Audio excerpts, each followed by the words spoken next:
জিহাদ কাক কয় মই যেতিয়া কৈছিলো প্ৰধানমন্ত্ৰী ডাঙৰীয়াই নৰেন্দ্ৰ মোদী ডাঙৰীয়া যেতিয়া নেকি 2014 চনৰ সৰ্বপ্ৰথম প্ৰধানমন্ত্ৰীৰ আসন দখল কৰিলে 10 বছৰ বৰ্তমান চলি আছে এই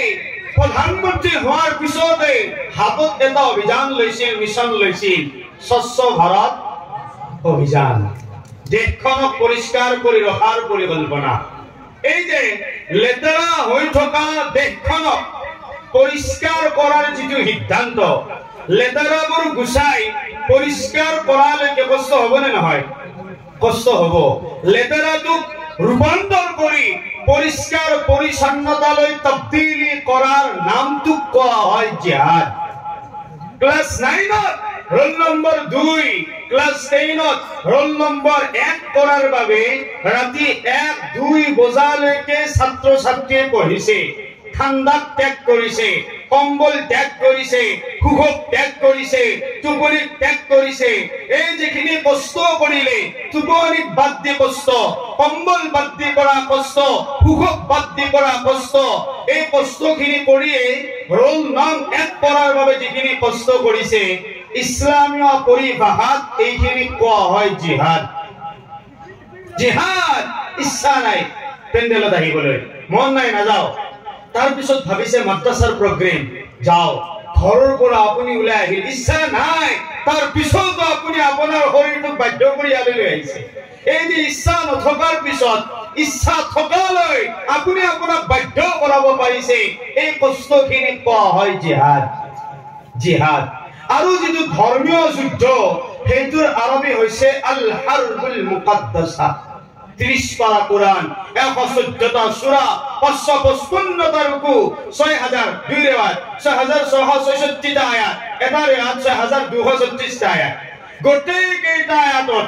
গোটেই 114টা সূরা 30টা পারা কোনটা অংশত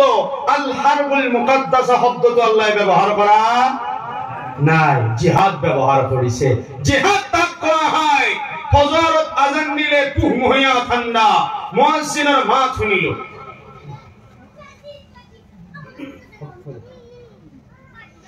ফজৰত আজান শুনিলো মুয়াজ্জিনে কলে আসসালাতু খায়ৰুম মিনান নাওম তানত পৰি টোপনিতকৈ নামাজ শ্ৰেষ্ঠ উঠিব ইচ্ছা যায় ফজৰৰ সময়ত টোপনি বেছিকৈ হে আহি যায় আৰু ফজৰৰ সময়ত মৰা টোপনিটোৰ মজাই বেলেগ ভাল লাগে কম্বলখন এবাৰ বেছিকৈ টানি ললে এই যে ইচ্ছা নাই ঠাণ্ডা লাগিছে ঠাণ্ডা পানী চুই মই উদু কৰিব নোৱাৰো কিন্তু নিজৰ মনটোক বাধ্য কৰালে শৰীৰটোক বাধ্য কৰালে হে মন হে নফ তোমাৰ ইচ্ছা নাথাকিব পাৰে এয়া আল্লাহৰ হুকুম হয় কম্বল দলিয়াই দি আল্লাহৰ বাবে আপুনি মছজিদত গৈ হাজিৰ হল মা মুছল্লাত গৈ হাজিৰ হল এই যে ইচ্ছা নাছিল নামাজ পঢ়িবলৈ কষ্টক নেউচি আপুনি উঠিলে আল্লাহৰ হুকুম পালন কৰিলে ইছলামীয় পৰিভাষাত আপুনি জিহাদ কৰিলে এইটোক জিহাদ কয় গুৰুবে ভাবে মানুহক মাৰাটো জিহাদ বিসমিল্লাহ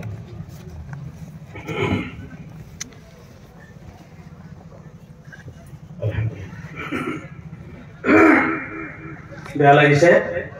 লাগা নাই অলপ সময় শুনিব ইনশাআল্লাহ শুনিব বাপৰে বাপ শক্তি আছে পাৱাৰ আছে ইনশাআল্লাহ আপোনালোকৰ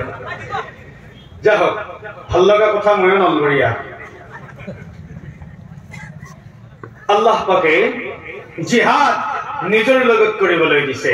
এই যে ইচ্ছা নাই অবহেলা অবহাত ইয়াৰ অবহেলাৰ অবহাতৰ বাকলি গুচাই বাকলি ছাল চামৰা চিনি লৈ সত্য ন্যায় আৰু শান্তিৰ হকে মাত মতাটোক জিহাদ বুলি কোৱা হয় কাৰোবাক চৰ মাৰি দিয়া কাৰোবাক লাঠি মাৰি দিয়া কাৰোবাক কাটি টুকুৰা টুকুৰা কৰি দিয়াৰ নাম জিহাদ নহয় এই বুৰ্বকসকলক আমি ক'ব বিচাৰো তোমালোকে কোৱা কোন হেন সন্ত্ৰাসবাদৰ হাত পুঠি তোমালোকৰ চকুত কি নম গজিল তোমালোকৰ চকুত কি লাগিল কোৰাণৰ সব আয়াত পঢ়িলা এই সুন্দৰ আয়াত কেইটা কি বাদ দিলা কুরআনত মানুহ মরার কথা নহয়। সূরা মাইদা 6 নম্বর পারা 32 নম্বর আয়াতত আল্লাহ কয় ما قتل نفسا بغير نفس أو فساد في الأرض فكأنما قتل الناس جميعا ومن أحياها فكأنما أحيا الناس جميعا আল্লাহ পাক রব্বুল ইজ্জতে কয় যদি কোন একজন মানুহে কোন একজন মুসলমানে কোন একজন মানুহক বিনা কাৰণত হত্যা কৰে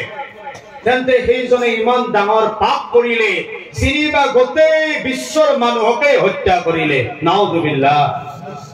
এজনক হত্যা কৰা গোটেই বিশ্বৰ মানুহ হত্যা কৰাৰ সমান গুনাহ